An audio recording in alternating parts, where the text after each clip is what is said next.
This is a lights tutorial real quick. I basically made three lights. I changed the color of the light by changing their entity values of underscore color, and I gave them the radius of 150. The middle light, I made a corona. I changed its color by using the entity values. First, I'm going to make this scale a 2.0 of the default. I'm just going to use the regular color.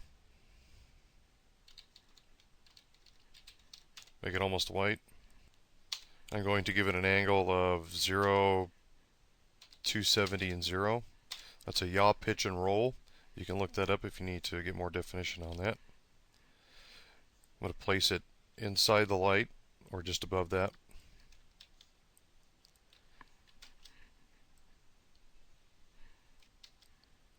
Made a spotlight real quick, just change the color to red. Insert an info null. It's going to be a spotlight because I connected the light to the info null. Select your light first, select your info null, plus Control K, connects right to it. On the light, you change the radius to whichever you deem necessary to how big the area is going to be.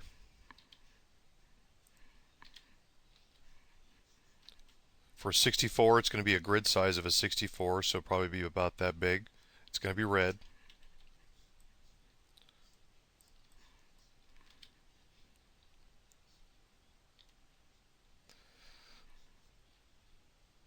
The second light, I gave it a radius of 128, connected to a null point on the wall, so the radius on this wall is going to be about 128, roughly that big. And let's take a look.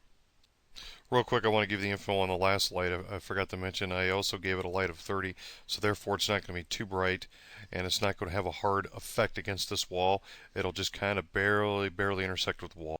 To insert a corona, you right-click on your 2D, hit corona, and then you press N to enter the entity values.